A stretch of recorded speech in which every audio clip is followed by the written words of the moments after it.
After back-to-back wins, 6 points gained on Arsenal, leaving us just a point off the Champions League places. The question is, are Spurs coming into form? This is your e-Spurs podcast Christmas special. Hi guys, welcome back. Don't forget to subscribe to the show via iTunes or Acast and get every new episode direct as it's released. We're on Twitter and Instagram at e_Spurs, facebook.com/e-Spurs page. We're also on YouTube, Pinterest, Tumblr, the lot. Tonight, we'll be talking about the win over Burnley and we'll also be doing a mid-season review. I'm delighted to confirm, first of all, we have a very special guest joining us tonight. We have Lyall Thomas from Sky Sports. Lyall, how are you? Good, thank you. And we've got our Jason. Afternoon, mate. And Ian. Good evening, Ricky. Good evening, Jason. Good evening, Lyall. Nice to welcome you to the pod. Okay, guys, so on with the podcast we go. I'm going to come first to you, Jace. Now, on the back of a weekend, it wasn't a vintage win, but 6 points out of a possible 6 and back in the mix at the right time. What did you make of the win against Burnley? It was perfect response to the Man United game, wasn't it, to pick up the 6 points. They were 6 points, let's be fair, that we'd have expected to get at the start of the week, regardless of what happened at Old Trafford. I thought we started a little bit sloppy first 15 minutes. Burnley had already had one great chance before they scored, although, in fairness to that, Dele Alli had missed a great chance to put us 1-0 up in the first couple of minutes. But as the longer the game went on, the more we started to get on top of it. But, credit to Burnley. I thought for a team that's, would be in the bottom half of the table, if not fighting relegation, at least they didn't come and park the bus as we've seen one or two others did. They came to play their football. Their lack of quality showed at times, but at least they came and had a go, and full credit to them for that. But, the longer the game went, you just started to think that we'll eventually get that second goal, and perhaps having got the second, you might have expected us to go on and get the third. But without a doubt, man of the match, Danny Rose, what a fantastic performance. And even without his goal, his performance yesterday was one of the best from a left-back that I've seen for many a year. Very much indeed, and it just shows Danny Rose at the moment. I mean, he's proving himself again, not just defensively, but offensively now. I mean, he's been truly stupendous. And I know Walker was at fault for the goal maybe early on, but I think this season he's been very, very, very consistent. And coming to you, Ian, a player that I think has made a difference as well has been Harry Winks. I mean, he's come on recently. He seems to be a lad growing in confidence. I thought he looked very assured. I thought he looked like he'd been there for months, and if not years. And what a fantastic little player he could turn out to be. And I noticed that very accomplished on the ball. And I think that if he can, get his head down and carry on with what he's doing at the minute, then I think we've got a fantastic little player in the making. Indeed. I'm bringing you in, Lyall. Do you want to give a little bit of background of what you do, and then we'll come on to the game itself?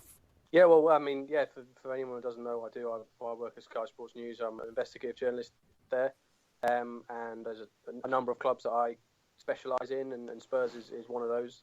And so, I have to and like to pay close attention to what the club's doing and how they're playing on the field. And Harry Winks is definitely one that I think it was me that said that I likened him to Modric. I think, and I mean, I think I said it with. I was trying to say that with a sense of proportion of it. He's certainly showing, I think, glimpses of a maturity and an understanding of the game and how to initiate acts that are really kind of beyond his years. And I know Mauricio has been wanting to get him in the team for quite a long time, and it's been difficult because there's been players playing very well, especially last season. I know he wanted to keep Harry Winks around the team, and he was around the team. He travelled with the team a lot, even when he didn't get in the matchday squad. And there's a reason why he didn't go on loan when other guys went on loan, and that's because Mauricio wanted him to learn from from being around the Spurs team really, and watching them training with them. And I think that's really paying off now because he's getting an understanding not only of how Mauricio wants to play, but an understanding of the Premier League and how to come in and make an impact. And it's brilliant management really, I think, from Mauricio, and he's got a track record of doing it with young players. And I think he's done it with Winks again, or starting to do it with Winks, and starting to bring him in the team, and he's actually ready to come in and make an impact rather than come on as a youngster and people get excited about it and then, not do very much. And, people have a moan about it, or people say, who is he? Is he going to be any good or what have you? I think he's coming at the right moment, and it's going to be hard to keep him out of the team now. I mean, again, I don't want to liken him to another great player, but there's shades of Carrick about him in the way that he's able to look up and see the game ahead of him and play the right pass. And like you said, 94% pass completion. I mean, that's very, very good. And if he can keep up those sorts of stats, he's going to be a great player indeed. He is indeed, he is. And another man, Lyall, you say might be hard to keep him out of the team. I can't believe I'm actually saying this, is Mr. Sissoko. What have you made of his starts at White Hart Lane? What have you made of it? I think Sissoko has had some learning to do. I mean, I was really surprised actually that Tottenham went for Sissoko. I mean, his name had been mentioned to me a couple of times, but very much in the background. Not someone they were necessarily very serious about, and they were more serious about Gini Wijnaldum before they pulled out of that one. And so, much of a surprise to me, I think, because it was to everybody else that not only that they went for him, but they were also paid the amount of money for him, because the one they wanted was Zaha. And I think, if they'd have started that conversation with Crystal Palace a bit earlier and were willing to pay that kind of money, they might have got Zaha, and he might have been a better asset, a better player on that side. But I think Sissoko's had a bit of a shock of what he's been required to do off the ball, not just on the ball. And I think he's slowly learning. And again, I was surprised and pleased actually that he's doing better. I think he's starting to grow into the way Pochettino wants his players to play, and hopefully he can come good. I mean, he definitely had a poor start. I think he obviously presumed he was going to be in the team every week, especially with that kind of money. I think there is a player in there somewhere. I'm just not necessarily sure he's a right winger. I don't know what you guys think. I mean, about him positionally, and whether you think he's a wide player, because I thought he did very well for France at the Euros from a central midfield position. I don't know what you guys think. Well, it was interesting, wasn't it? The way that he assisted Rose's goal was really bursting through the centre of midfield rather than being a wide player. I certainly don't see him as a winger. I don't think he contributes enough in terms of goals and crosses necessarily. I think probably his best position, I think, would be in a 4-3-3, playing on either the right or left hand side of the midfield three. But I certainly don't see him as a winger. But it was, I've defended him, I think, a little bit against some of the criticism he's had. I think we were all shocked at that Leverkusen game because, that was one of the poorest displays I've seen from a Spurs player. But as I said last week, when we had a question, I think, from Fraud Sissoko, I think, labelling things like labelling him a fraud and things like that is just ridiculous. But it was good to see him contribute. That's 2 assists in the last few games. And his last, 140 minutes of football, I think you're starting to see some of the qualities that saw us make, certainly go in for the player in the first place. Yeah, totally agree. And what about you, Ian? Have you changed your perspective on Sissoko at all? I think for me, that I've changed my mind a little. Over as Jason's just said, we've had 140 minutes where I think he's managed to buckle down and adopt to the kind of play that Pochettino demands from him. And I think he's come out and openly said that he's found it difficult to adjust to. But I think his performance, I think we saw a little cameo at Man United away. He had a couple of little bursts. I thought, well, maybe this is the player that we've bought and is the 50 cap for France player that we all hoped that we'd bought. So I thought yesterday he showed a great deal more promise than what we'd seen in the Leverkusen game. So I was a lot more impressed with him last night than I'd been for a while. I think the fairest thing to say about him is I think there would have been more people surprised that he didn't start yesterday's game than be left out of it. I think, he'd done enough against Hull probably to warrant keeping his place, and I certainly wouldn't have had any argument if he did. Although, it must be said, he was a tad fortunate to escape red. I think it was one of those challenges that on another day, I think had he got sent off for it, you wouldn't have had too many complaints. Some might have thought he was trying to pull out of it at the last moment, but he definitely made connection, and had it been red, I don't think we could have argued it too much. That's for sure.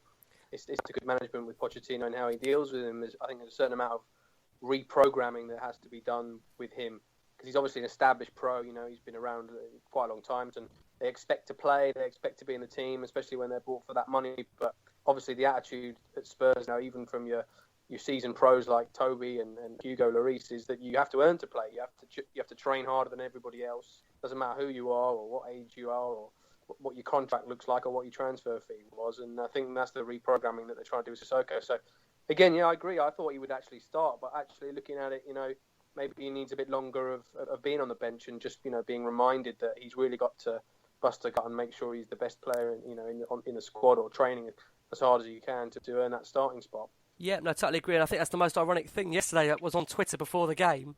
There appeared to be a meltdown. They didn't even start the game. That was the funniest thing. And 2 weeks ago they were calling for not to come on. So I think that was That was absolutely hilarious, but we can't get away from it. I think, like you said there, Jace, I mean, it was a potential red card yesterday.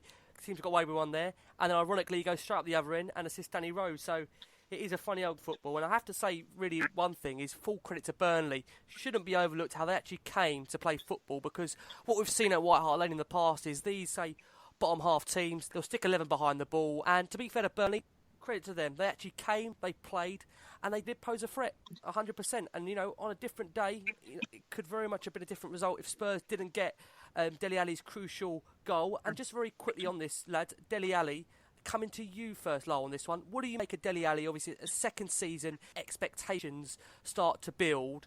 What have you made of Dele Alli's progress in a Spurs shirt?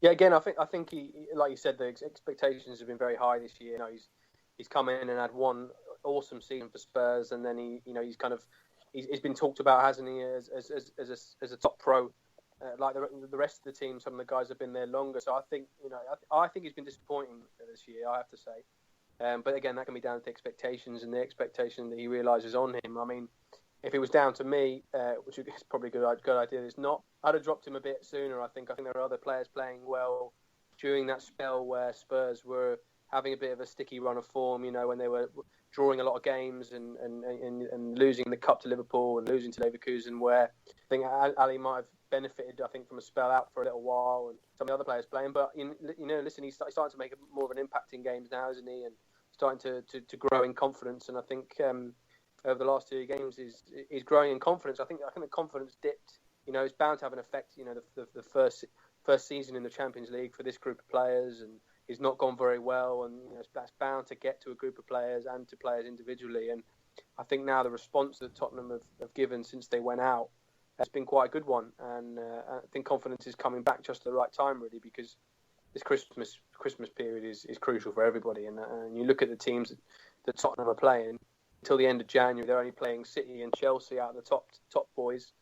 The rest of the games there, you should really expect Spurs to pick up maximum points, and if they can do that in the games they're expected to, and also pick up, maybe some maximum points from the Chelsea and City game, then they could be in a really good position coming into January. Totally agree, and I think we've got to say one thing about White Hart Lane. It is our final season at our traditional home before its redevelopment, and some great stats out there at the moment. Spurs have now scored in 17 consecutive home league games, the longest current scoring streak in the Premier League, and Spurs have won 12 home games in the Premier League of this calendar year, the most of any team. Pochettino is turning White Hart Lane into the fortress that we all hoped it could be again, which is fantastic to see.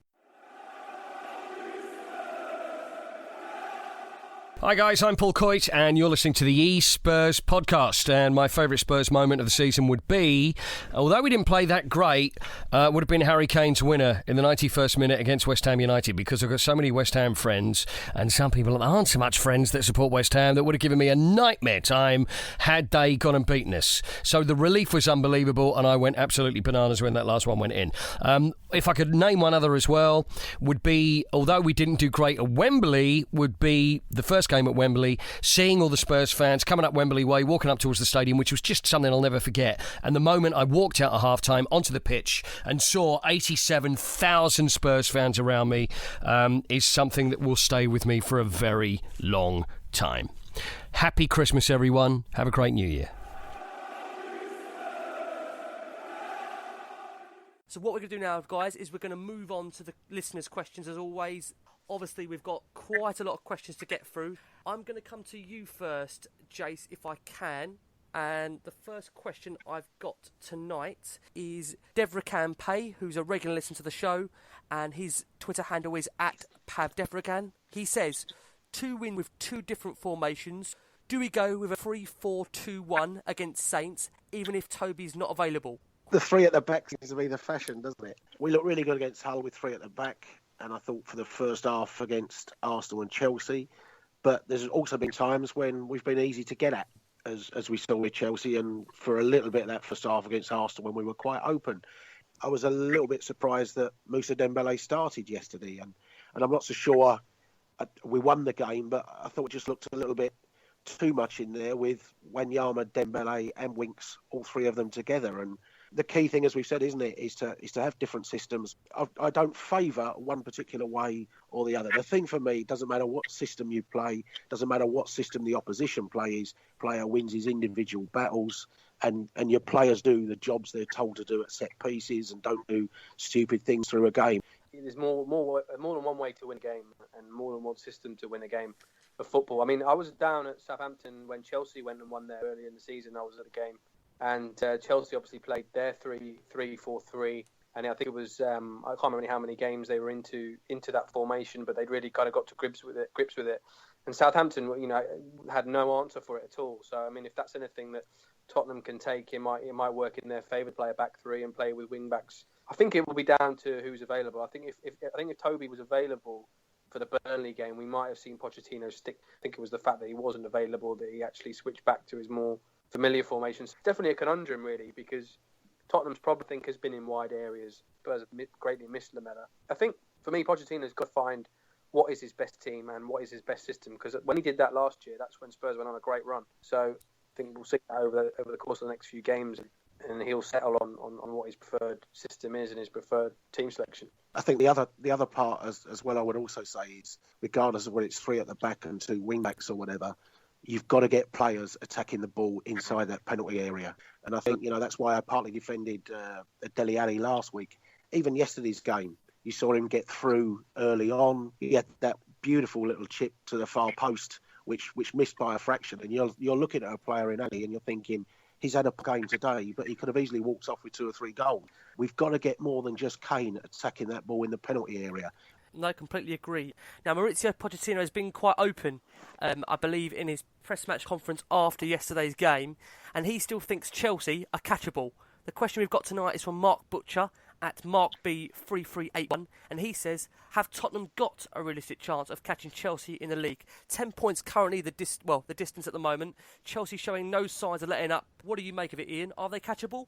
Well, they haven't played us at home yet, have they? You know my views, Rick. And whilst there's still a chance, then there's still a chance. Now, it's, based on how Chelsea are grinding out results. If we can continue to grind out our own results and we can take points off of them and we can take points off of City, why not? Yeah, no, exactly. Why not? We've got a great squad. We've still got Lamela and Toby Alderweireld to return to full fitness. So there's every chance, with this Premier League at the moment. It's just showing if you can, similar to Chelsea, it's been a great run from them. But like I say, if you can string 2 or 3 wins together like we've done recently, you can slowly already kind of capitalise on the pack above. First question we've got is from Alex Bottomley at Xander1982. Now, it's been a subject we've spoken about quite a bit on the podcast, and I wonder if you can shed any light on this. And he's asking, obviously, based on our league form, do you think it's Pochettino's decisions to throw the cup matches, or is he under instructions from above? Now, I think, obviously, as you know, watching Spurs, our cup selections over the past 2-3 seasons, some would argue, haven't been our most strongest team. Do you feel there's that kind of perception from above that the club would like him to focus primarily on the league as opposed to going for the cups? What do you think on that? I certainly don't think that they're asking him to prefer one trophy over the other. I mean, I think that's down to the manager. The hierarchy and the board were getting that influencing in team selections. I don't think he would take very kindly to that at all. Something I might have heard of if he did so. So I don't think he deliberately throws cup matches, but I mean, any manager, when you, especially in the modern day when there are so many games to play, has to think about which players are going to play in which games and rotate the squad. You've got guys like Trippier and Davis when he's fit, who train as hard as anybody else and deserve to play.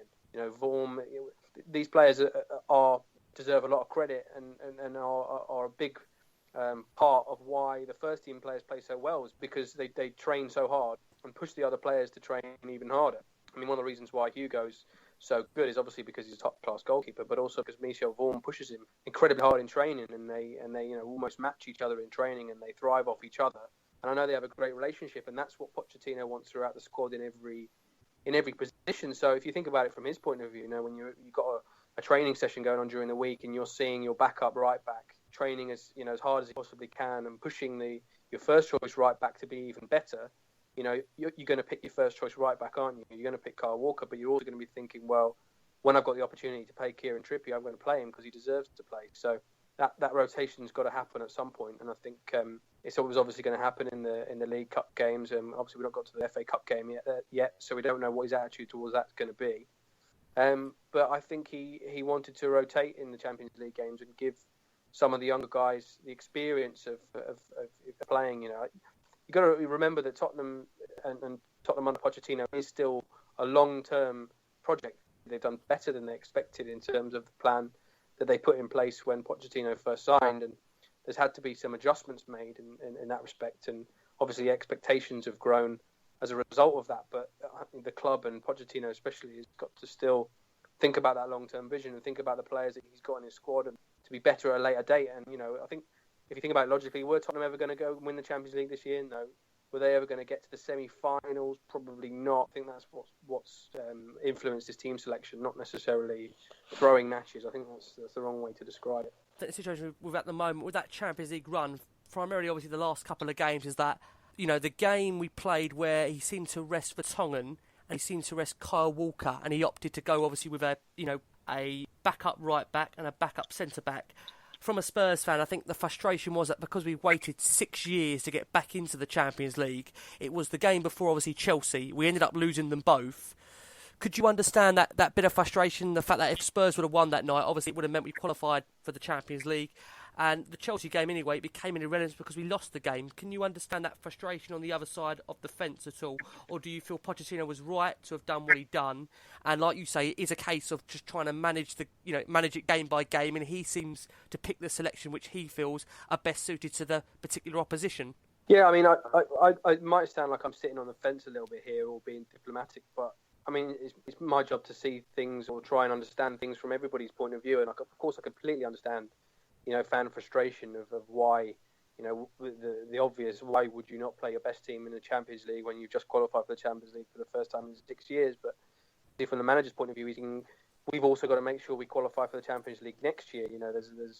There's a long-term, there's long-term think about and as well as the short-term. And obviously fans think about the long-term as well. But, when you're in the moment and you're there and you're watching your team in the Champions League, you want to see your best players playing the best football, playing to the best of their ability and trying to go as far as they can. And, of course, Tottenham's got a fantastic tradition in all the cups, especially the European cups, and that history still lives strong in even the newest fans who learn it from the older fans and learn it when they read the club's history. So there's always going to be that sentiment, I think, and there's always going to be that kind of conflict between the fans and the manager over team selection.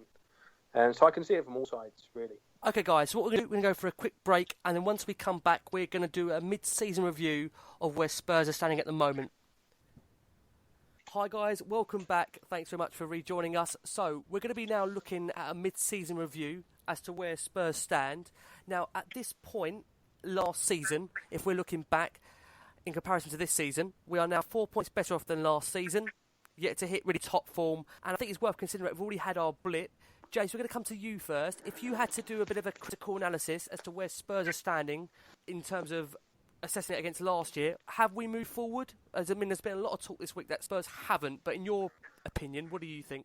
I think results-wise, we definitely have. I think I said last week when you look at all the statistics, more goals scored, fewer goals conceded, more wins, higher win percentage, more points on board.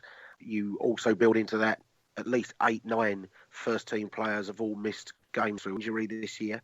I think if you look at it that way, we've definitely moved forward. We're a point off of top four tonight, 10 points off the league, so a similar position as what we went into last Christmas.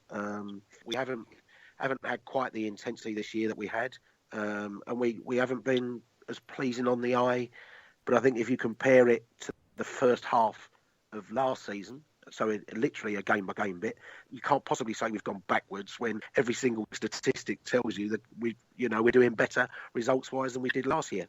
Ultimately, what we also have got to consider is the fact that other teams don't stand still.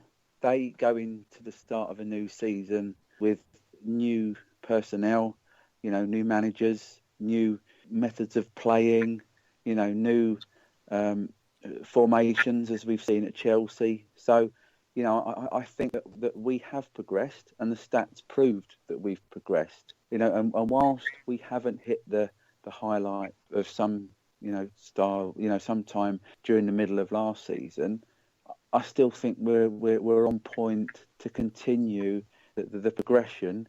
So, I'm totally with Jason on this one. We are improving, and and I genuinely believe that is the case, and not as some people might think that we're slowly slipping back a wee bit. We can't be, because the stats prove that we are ahead of where we were this time last year.